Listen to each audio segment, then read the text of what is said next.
Good afternoon, Singapore.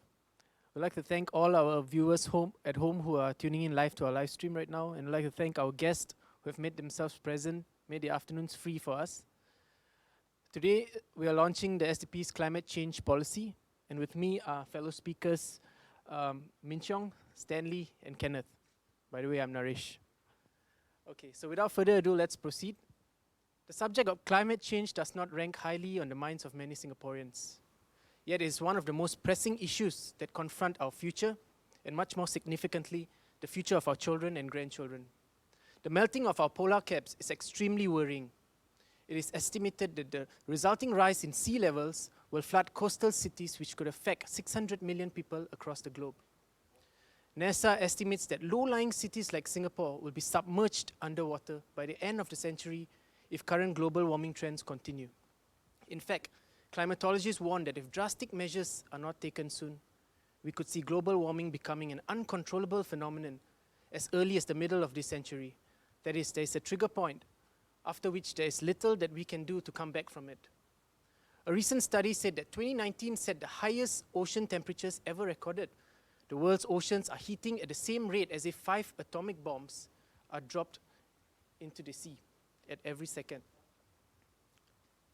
The horrendous bushfires that rage through Australia is another example of climate change and what follows it. Extreme heat and dryness have worsened the conditions of bushfires in Australia. The country experienced its hottest year on record in 2019, and this has devastated swaths of flora and fauna, with reportedly 1 billion animals killed. Global warming is also affecting Singapore in serious ways. According to the MSS, the Meteorological Service Singapore, this island is heating up twice as fast as the rest of the world. For every passing decade, Singapore is getting hotter by 0.25 degrees Celsius. Compared to the 1950s, temperatures are nearly 1 degree Celsius higher today. If carbon emissions continue unabated, Singapore's daily temperature could reach 37 degrees Celsius in a few decades. This will have a great impact on our physical health.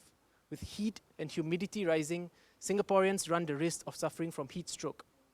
Heat is not the only problem affecting Singapore. We are also seeing unusually intense rainfall occurring over the island. This has caused flash floods and also damage to businesses. Climate change is also affecting Singapore in indirect and immediate ways.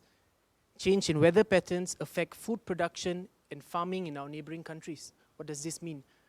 When ocean temperatures rise and affect fish supply, or if rising temperatures lower crop yields, food supply falls.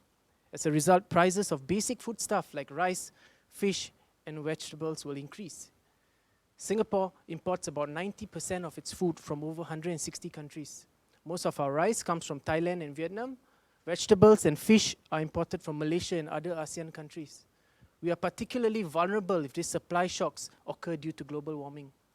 Yet, the PAP government seems to be dragging its feet when it comes to taking action against climate change. The Climate Action Tracker, a research organization that monitors the progress that countries make in fighting climate change, ranks Singapore under the highly insufficient category. To elaborate on this and the other factors contributing to climate change in Singapore, let me call upon my fellow YD, Kenneth Lin. Thank you, Naresh. The question we have today is not whether the government has taken steps to deal with climate change. They have. It is whether these steps have been truly meaningful. Unfortunately, the current initiatives we have are sadly cosmetic and driven by fads that do little to move the needle for the fight against climate change. Let me give you one example. You know, the government's requirement is to have all new HDB flats meet a minimum green plot ratio of 4.5, meaning that the leaf area has to be 4.5 times the size of the site area. Sounds great, right? What about the multitude of forests being cleared and deforested to make way for new HDB estate? Do we seriously think that what little bits of green put on tops of the roofs of HDBs and on the corridors can make up for the lush ecosystems? You know, forests and reserves are the lungs of this country. They contain a huge variety of ecosystems. And our continued destruction of these areas will harm the island and its inhabitants. Second is our dependence on fossil fuels. Here are the facts. The burning of fossil fuels is the #1 contributor of greenhouse gases that threatens our very existence. Given the circumstance, should we not start thinking of alternative forms of energy? Solar and wind power already has advanced so much such that production is expanding and prices are tumbling. Many countries are already switching to clean energy, things like electric cars, instead of petrol and diesel. And this will have a significant impact on the demand for oil. So when this demand for oil eventually dries up when countries switch to renewables, what do? Are we looking at alternatives? Or are we simply burying our heads in the sand and increasing our capacity to refine more oil, beholden to the greed of the oil industry and their special interests? We like to give a good talk about having long-term vision, but this reliance on the sunset industry is madness. Just recently, ExxonMobil got their own island. If all we can do is take their money, then we should be ashamed of ourselves. Another source of pollution is the haze, of course, emanating from the burning of forests in Indonesia. This endangers the health of our people immensely. Many of the forest fires are started by companies involved in the palm oil industry. And in fact, many of these corporations are operating in Singapore, and they are linked to companies responsible for the burning. Corporations responsible for the fire, as well as those conducting business with them, should not be given a free pass, but should be held responsible for their actions. So, what is our role as political parties? Why are we here? Well, we can help to publicize the dire consequences of global warming. That is indeed why we are here today. But we can also and we must provide alternative policies and plans to address this very serious issue. For years now, the SDP has been paying close attention to the issue of climate change. We have been attending workshops, we have been attending regional conferences to learn more and develop plans to combat the problem. And here's what we've learned. A capitalist society, one that emphasizes GDP growth at all costs, even the cost of environmental degradation, is simply unsustainable. It is a threat to the well-being and the future of our people. This unbridled capitalism, where the means of production and the profits they generate are concentrated more and more in the hands of a few, is also a threat to the environment. Big corporations, they take from the earth and return to it wealth, return to it waste to create wealth. And as they amass more and more of this wealth, it is the vulnerable, the poor, the common folk who are left to suffer the disastrous effects of climate change. In a global survey, the majority of people around the world, including Singapore, believe that, and I quote, capitalism as it exists today does more harm than good in the world. 56% of people indicated that, and in Singapore the number was 54%. What we are presenting here today is not a radical idea. What we are presenting is an alternative form of governance where freedom of speech, transparency, and a free media are not seen as threats to this country, but the very foundations of our society. We are advocating for a more compassionate economic system with a fairer distribution of wealth that provides for not just the top 1%, but is one that works for all of us. Now, more than ever, in the face of this existential threat of climate change, do we need to stand together against the onslaught of unthinking and unending capitalism. I'd like to pass the time now to Stanley to talk more about the SDP's proposals to deal with climate change. Stanley? Thank you very much, Kenneth. So, the SDP's first solution is to encourage the switch to electric vehicles.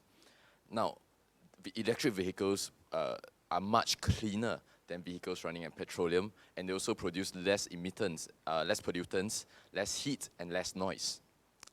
Now, one of the biggest deterrents that prevents vehicle owners from converting to EVs is the relative lack of charging points. To overcome this hurdle, the SDP will ramp up the installation of EV charging points across the island. Private car owners will also be incentivized to switch to EVs by reducing the road tax for such vehicles. The tax could be effectively halved for larger EVs, while up to a 75% reduction for smaller sized EVs. This will be a strong incentive for motorists to make the switch. Next, the SDP will also target a 25% electric system by 2030, 50% by 2040, and a fully electrified system by 2050. This can be achieved by the installation of EV charging points at all HDB and public car parks. A single charging post can be used to charge multiple vehicles at one go. As pointed out above, it's the lack of an adequate charging infrastructure that impedes the adoption of EVs and uptake of EVs in Singapore. Now, instead of spending money on the new onboard units tracked by a satellite-based ERP system, now note that this system alone costs more than $500 million to install. The government could put this money to much better use by building more charging posts for EVs at car parks. With technology improving and the development of new super fast chargers, the time it takes to charge an EV could soon be equal to the time it takes to charge a vehicle at a gas station. For our second proposal, we call for the switch to renewable energy. Given the sunny climate in Singapore, solar power is a natural choice for renewable energy. But the PAP seems reluctant to acknowledge this. Now, a panel of experts have said this, and I quote, Singapore intends to install solar PV, but so far has been reluctant to install higher shares. The excuse often given is that Singapore is not ready to bear the cost, as it's not cost effective to install these panels, as the technology is, I quote, not matured yet. But the cost of solar PVs have been reduced significantly since the mid-2000s, and their efficiency has also increased exponentially. Additionally, Singapore can buy electricity from other countries to supplement any shortfall in our own production of renewable energy. In addition, we should also explore the option of leasing space from other countries to build wind turbines. Now, additionally, we can even sell the energy back to these host countries and agreed upon discount. This is not a far-fetched notion. We already have a similar arrangement with Malaysia over our water supply. We also lease land from other countries to train our national service troops. Why can't we do the same to develop our wind energy needs? In sum, SDP will accelerate the installation of solar panels in public spaces, increase R&D funding for solar projects, seek sources to buy renewable energy, and also collaborate closely with our neighboring countries to develop clean energy. For our third proposal, we must regulate the escalation of our population size. Now, we are already one of the most densely populated spots in this world. Now, this is due to an overly lax immigration policy. Forests and natural reserves are being increasingly cut down and bulldozed to make way for construction of housing and transportation. The loss of the island's lungs as well as our biodiversity is incalculable and irreversible. Under the SDP plan, forests in Singapore will be left undisturbed. Instead, we will replace existing golf courses for our HDB estates. Given the scarcity of land in Singapore, reserving land for golf courses reserved for the wealthy few makes very little sense. Now, of course, we want to sound a word of caution here. Even though it is a necessity to control our exploding population growth, we must take care not to embrace agri-nationalism and xenophobia. Now, to deal with the haze problem, the SDP will strongly enforce the Transboundary Haze Pollution Act and prosecute businesses who are operating in Singapore that are linked to companies engaged in forest burning in Indonesia. We also significantly upgrade the nationally determined contributions that was signed under the Paris Agreement to lower and eventually remove harmful emissions. One of the ways we can achieve such a target is to adopt criteria to assess future development projects under the Green Concept Building Plan. This will include, among others, construction regulations that cause minimal disturbance to sites, landscapes, and the use of non-toxic and recyclable materials. And also, importantly, to use renewable energy. Lastly, we must recycle. One of the priorities of our policy is to prohibit corporations through legislation from manufacturing single-use plastics, as well as to inculcate among our people the importance of recycling. Institutionally, recycling in Singapore is not taken seriously. For example, recycling bins are not readily available. When they are available, now they're usually not recycle smart. Although separate labels are used to label, glass, plastic, metal, there are no separate receptacles in these bins. The different waste materials are emptied into one common container. We can also encourage consumers to bring their own containers to take away food. On this front, the SDP will introduce a policy where rentals of hawker stores could be lowered if they meet the prerequisite cut-off for the use of plastic carrier and wraps. Now that you have heard our proposal, I'd like to draw a parallel between the SDP's solution and the PAP government's current practices. Our solutions, particularly the switch to renewable energy and the measures to combat haze, protects the interests of the middle and lower class households.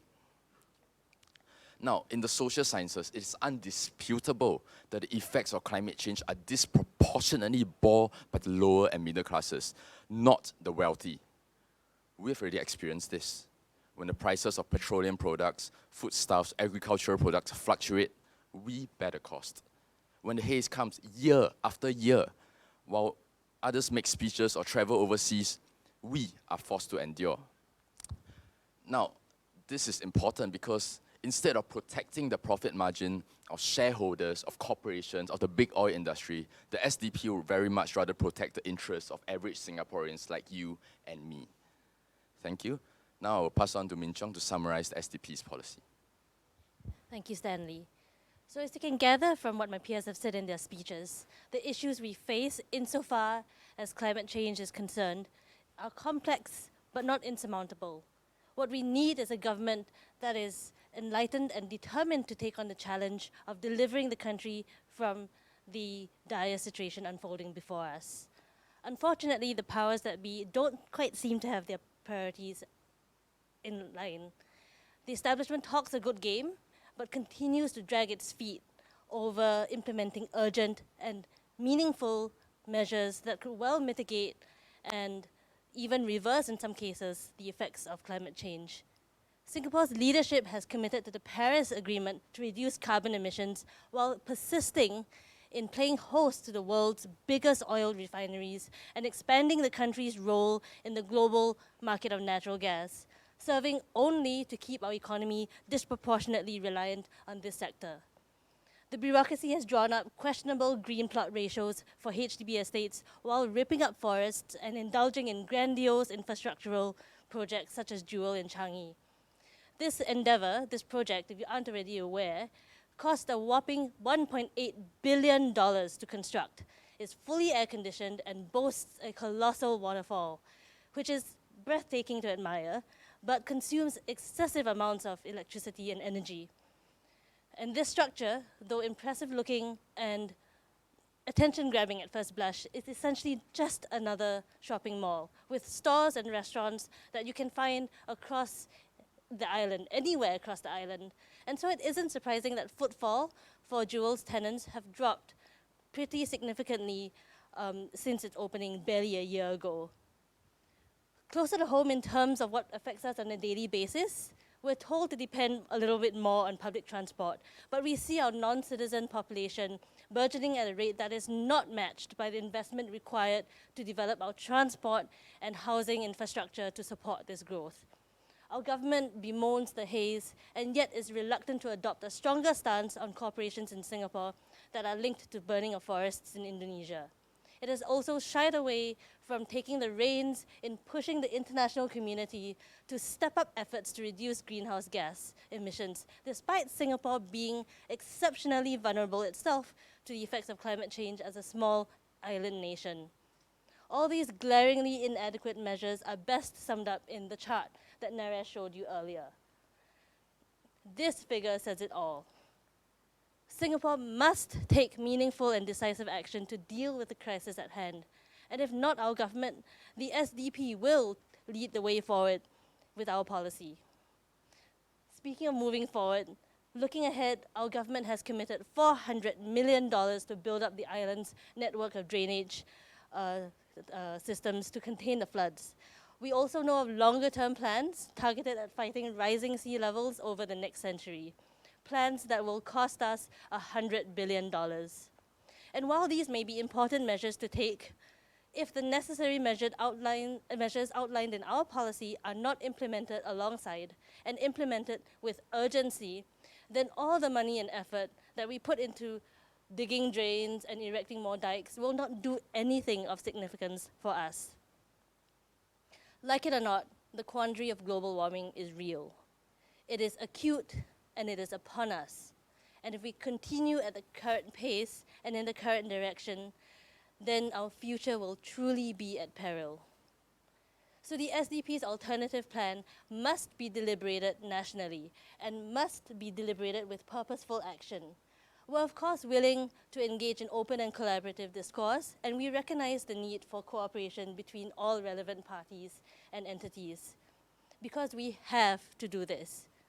Only then can we hope to bequeath to our children and future generations a thriving city they still will be able to call home. And so, we'd like to conclude our presentation with a call to action. Meaningful, sensible action. Action that is not partisan, but for the common good of our fellow Singaporeans. And we cannot wait any longer. The time is now. Thank you. Kenneth, back to you. Thank you, Min. Well, we certainly have talked a lot today. Thank you all for coming. Thank you for watching. I'd like to show you guys a picture, actually. Now, for those of you at home, this will be broadcast, but for those of you in the media, if you can see it, this is a picture of the Earth rise, taken on Christmas Eve of 1968. It is the first time anyone has ever seen a picture of the Earth in all of its glory at this vantage point. Edgar Mitchell, the Apollo 14 astronaut, said, "You develop an instant global consciousness, a people orientation, an intense dissatisfaction with the state of the world, and a compulsion to do something about it. From out there on the moon, international politics look so petty. You want to grab a politician by the scruff of the neck and drag him 250,000 miles out and say, 'Look at that, you son of a..' Just look at that. That is us. That is us on that blue marble. You know, what we have talked about today is just a starting point. The issue of climate change is the most urgent issue of our time that affects us all, and therefore should permeate our lives on all levels. It is also the issue that the government should not simply pay lip service to, but actually take action. Action that might hurt their political or financial interests. Action that prioritizes the environment above profits, and action that prioritizes the people most vulnerable to the effects of climate change. One need only look to Australia to see what is happening, a consequence of a failure to act. The science on climate change is clear, but this is also a moral and ethical issue. We all have a moral duty to demand better from our leaders, corporations, the few at the very top who have profited the most and are least affected by this crisis. You know, I study in New Zealand, and in Wellington, I attended the biggest protest that I've ever been to.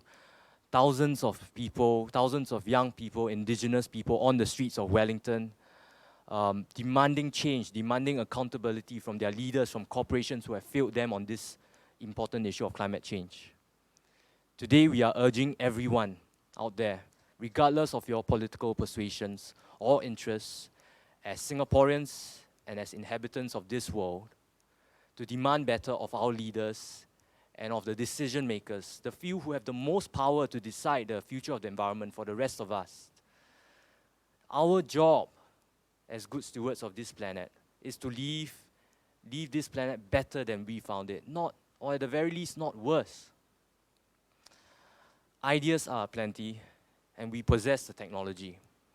The question today is whether we have the political will and the guts to implement them, whether we have the guts to stand up to the oil industry, the guts to break with the status quo, and the guts to do what is right for our nation, our environment, and for future generations. This is not a time to be fearful. This is not a time for panic. It is a time to stand together, to take back control and do what is right. Thank you. Thank you, Kenneth, for that very moving call to action. Thank you to my fellow speakers, Min Cheong and Stanley as well. Right now, we'd like to open the floor to any of our guests here in-house who would like to take the hot seat and have a constructive discussion with us on any issues that may be resonating strongly with you right now. Yes, sorry, the mic is coming. Hi, I'm Audrey from the Straits Times. Yes. I cover environment for the paper. So your policy proposal has outlined a few key areas where you think Singapore can improve our climate policy. Out of these, which one are the ones you find that is more easily achievable, and what others need a longer time horizon to work on? For the policies that we've outlined, in terms of achievability, all of them are definitely within the realms of being achievable and practical. But of course, some of the more urgent ones include the switch to renewable energy, because just this year, as Kenneth has mentioned, ExxonMobil has expanded their plant here. We need to stop doing this, and we need to switch to renewable energy with urgency, as is done in many other countries, China, the Scandinavian countries, even in Europe. They're all switching to renewable energy, and this is something that we must do urgently. For things like switching to electric vehicles, as you have outlined, we plan to have a 25% adoption rate by 2030. So it's not to say that that's not urgent, but if that's something that we can do within the next decade. Yeah. If I may, I just want to add on to that point. There are certainly things harder to achieve, like you said. It depends on, what your priority is.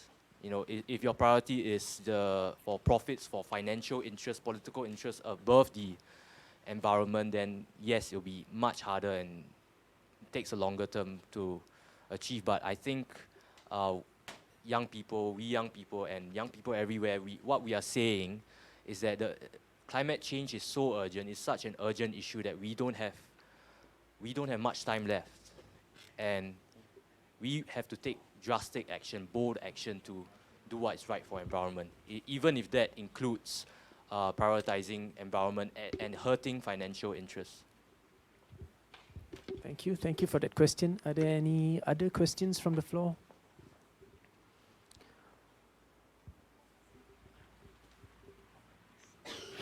Hi, I'm Hasina, founder of a new media, eponymous Hasina Post. And I'm basically here to get connected with young Singaporeans, and I'm very glad to see that young Singaporeans are woke because apathy is a big deal in our country.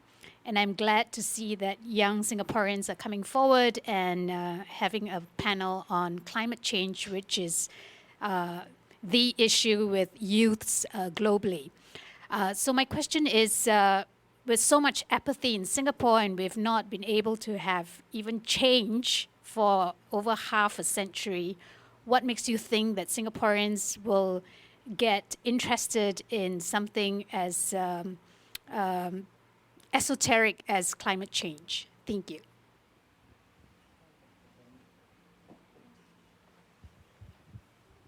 So I think, this is not necessarily just unique to climate change. It's also the broader scope of politics, civic action as well. But I think, if we try to reach out and engage youth a bit more and really listen to some of their ideas, it'll be a first step in drawing them in, so they'll feel more engaged. And I think, especially here in the SDP, we have a really open culture of, getting young people involved in policy making and sharing ideas. And, if we can just expand this to more youth and get them more involved. And when you have that sense of ownership as an individual, that really helps you feel a little bit more, I think, drawn in to any particular topic of your interest. And it's a first start. There has to be, I think, a call to action, and there has to be a genuine desire for people to work together and to listen to young people. And I think once we reach out to them and once we show that we're willing to consider their ideas and to respect the fact that it's their future at hand, right? Especially when it comes to environmental change, to climate change and sustainable development. That's when I think we'll establish that rapport with them as a starting point. And from there, I think it's really important to. I think that's a good starting point to really push forward the conversation. Yeah.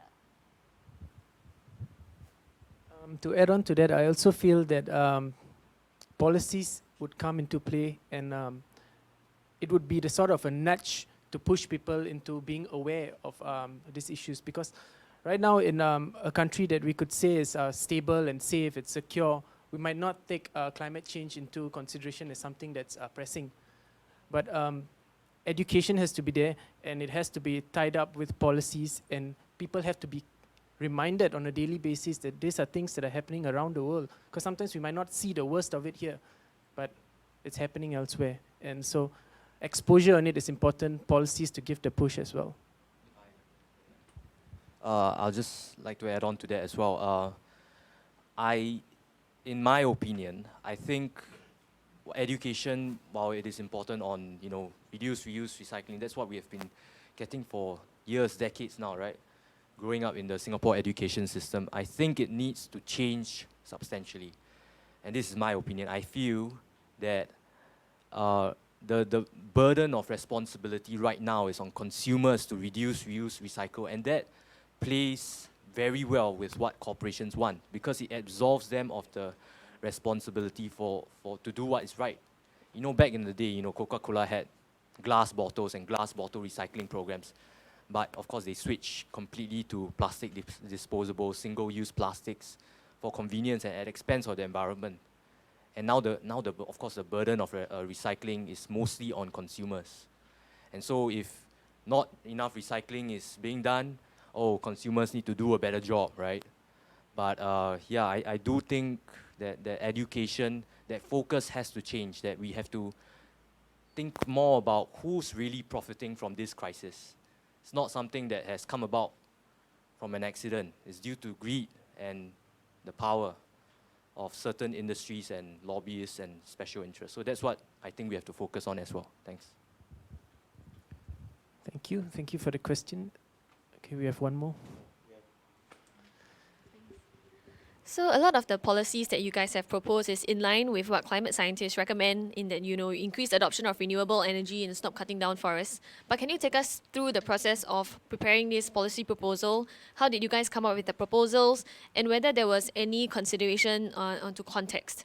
You mentioned that, Singapore, we are not scaling up our deployment of renewable energy fast enough. But in your discussions, in your writing of this policy proposal, did you consider, like the drawbacks to wide-scale deployment of solar panels, or the difficulty in getting a regional grid set up? These are things that, would have implications on what we can or cannot do.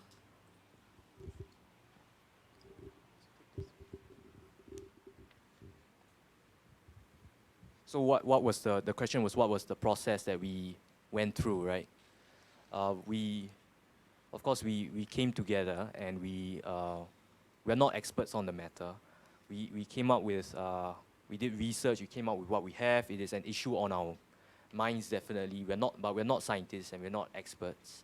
And we have, I believe we have gone through for the past week or so, showing our proposal to the various societies that deal with the climate crisis and nature in Singapore, and we've talked to people, and importantly, I think you can look at the specifics of our plan, and there are certainly things that may not be up to standard, where we fall short. But like I said, this is a start. I think, and Min said that this has to be a start of a deliberation and a discussion, conversation about climate change where we each, it's not just the SDP's job, but we each have to come together and start talking about these issues seriously.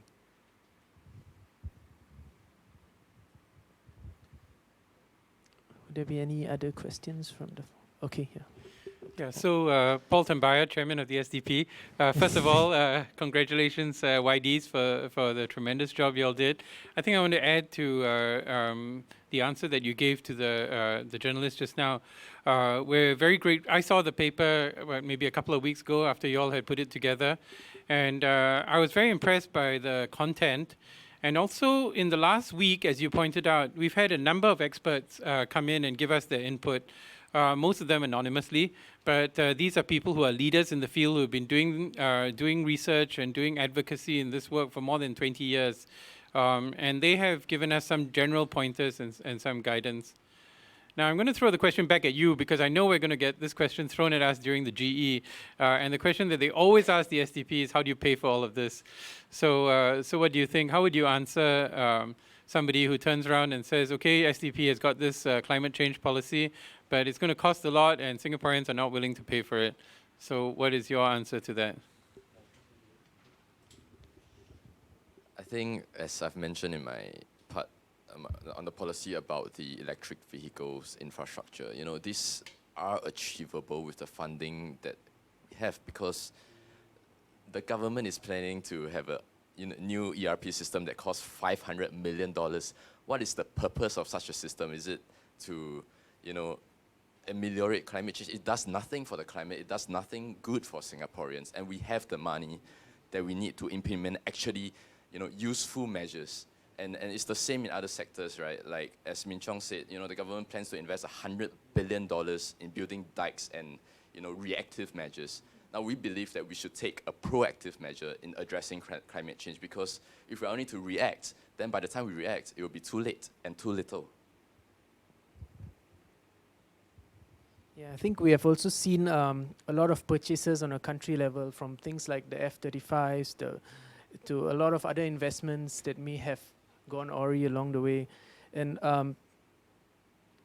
we are the cause, like together with the rest of the world, everyone, all of us are the cause of what's happening to our climate right now. And we are at a point where we cannot be calculative as to how much we spend. Governments would probably be able to dig into whatever funds, reserves they have, and spend some money that they ought to spend.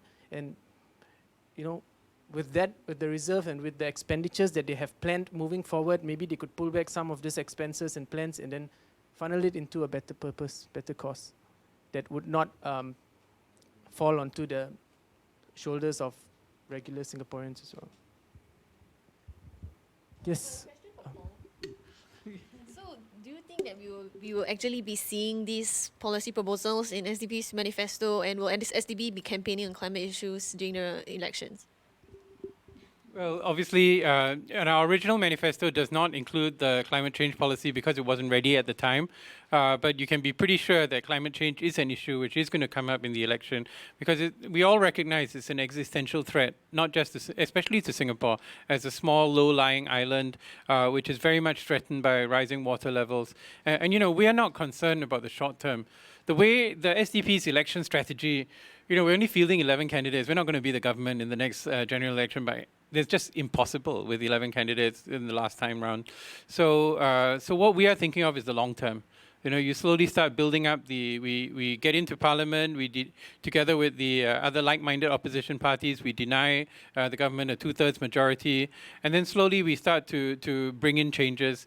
Of course, the history has shown us that when we have a good idea, invariably the PAP tries to copy it.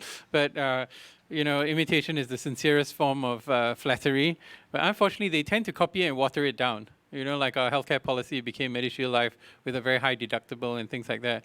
But I think now with social media, with greater involvement of young people, we will hold the PAP accountable. Okay, we have a question from behind. Hi, Benjamin Pui, SDP.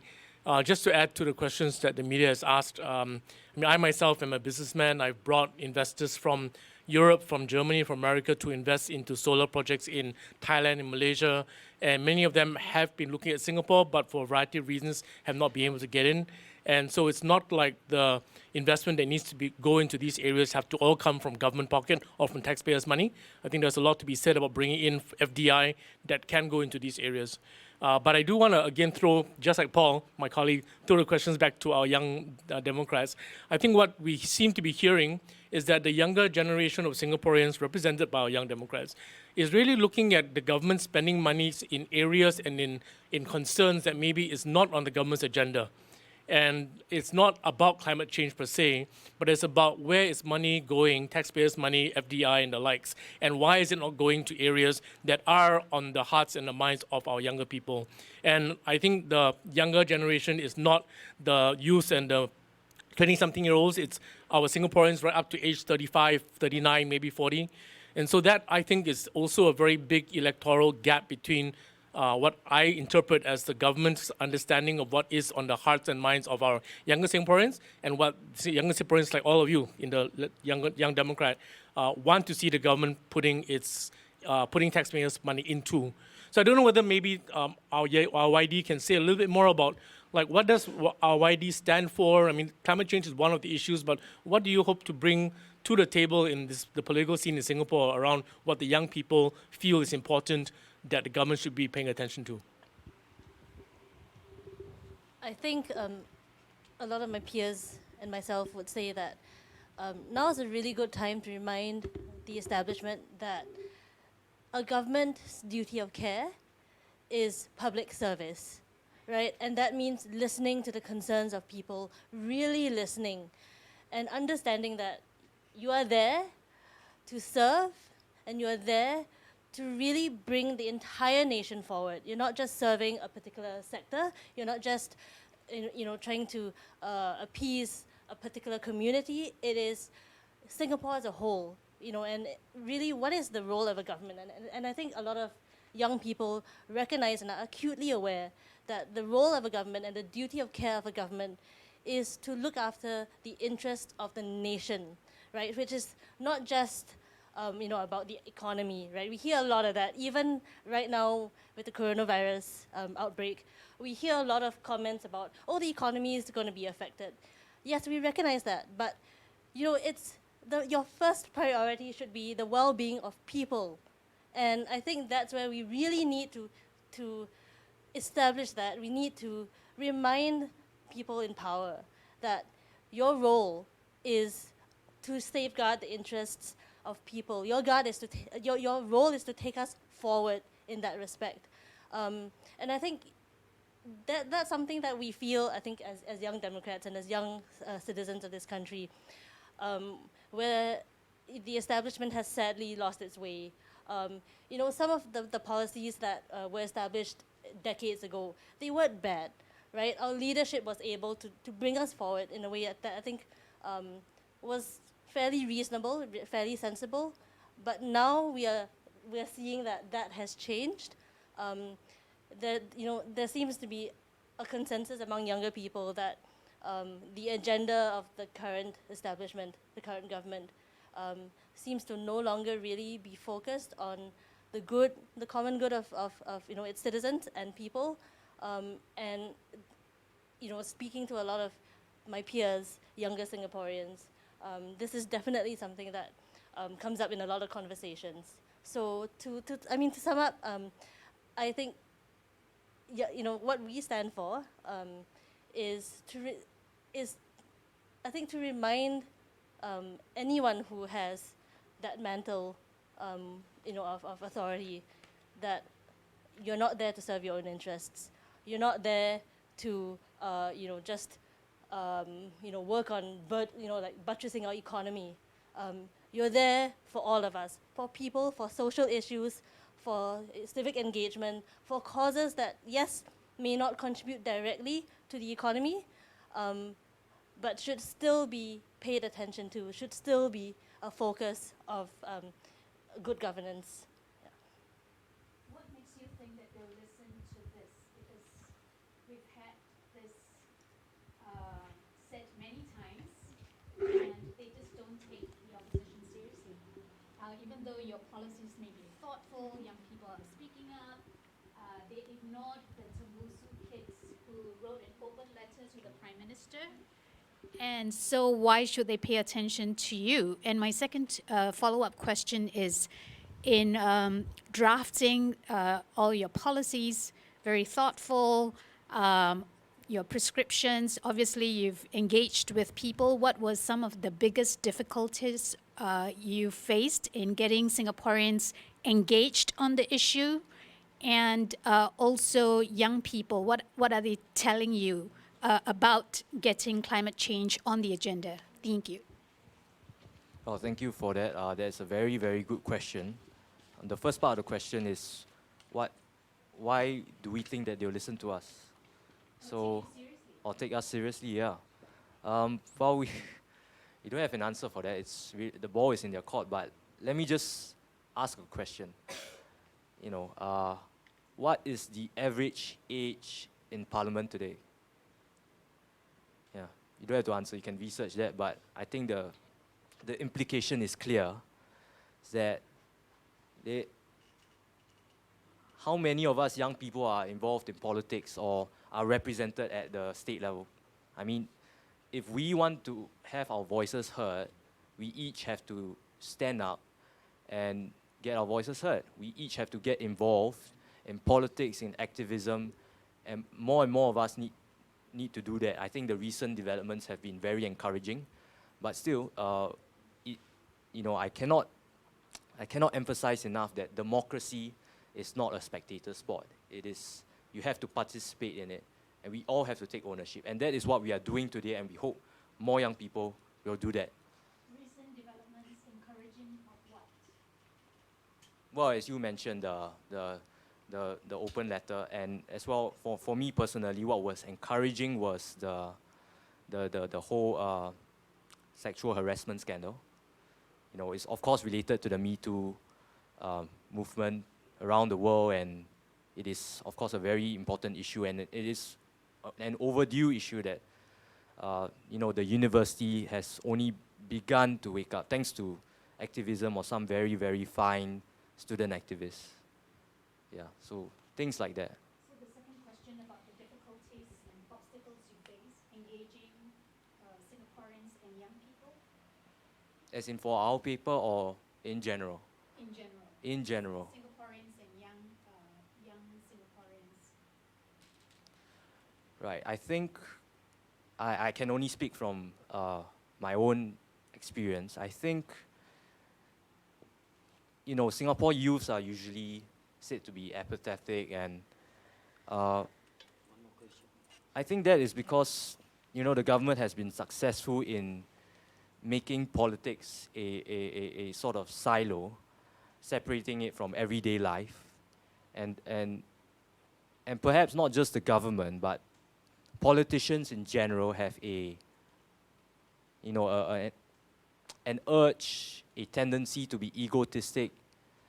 I won't mention names, but self-serving. When you hear the word politician, that's what you hear, and that's what puts people off. And so, we're not asking people to be politicians. We're asking people to be involved in the everyday life of their realities, and that, of course, involves politics. But I think, recent developments are great, and the way forward I see is to focus on the message of, for example, the urgency of climate change. This is not politics as usual, right? This is something that affects us all on existential level. And we have got to remind people constantly that it's not about politics, it's about your very lives. And if you're going into politics for just your own personal gain or your own ego, then that's not the right reason. The reason we are here today is to focus on the important issues. It's not just one more point to add to the SDP's manifesto. No, it is such an important issue that I think everyone deserves to hear of it. And I think we can only do our best to begin to talk about this to our peers. I know a lot of our peers I'm in New Zealand. A lot of my classmates are definitely very enthusiastic about it, and around the world, young people are very riled up on this issue, as they should be. And yeah, I think people, I believe in hope. I think people are smart. People do come around. What we can do is just do our best. What feedback are they giving you? And when you engage them on climate change?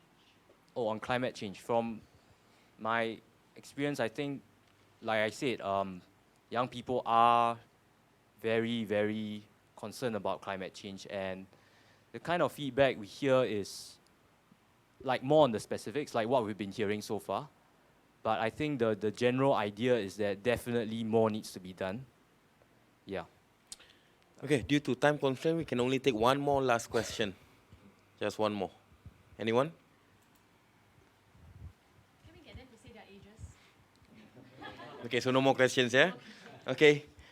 Okay, so it's an interesting question. We have been asked our ages. I'll start. I'm 32 years old.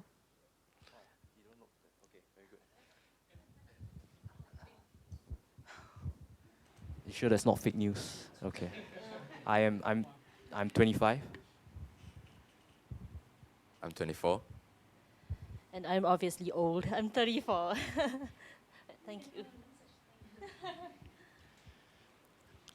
Okay, with that, Naresh, you want to Okay, close yeah. this? Okay, so thank you. With that, we've had amazing questions from the floor. Thank you for. Do we want to take a question from the audience? Okay, so. Okay, there's a new addition. There's a question from the audience. And DBM 4794 says, how can we switch to using solar panels for our electricity?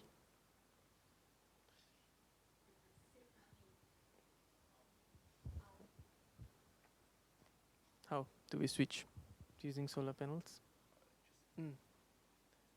At which stage is it?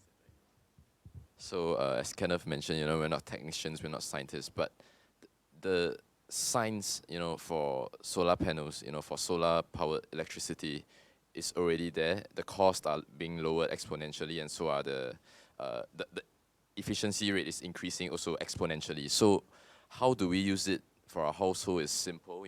We install solar panels on places wherever we can. For example, we propose to install it at, the rooftops of HDBs, public buildings, hawker centers, schools, even public walkways.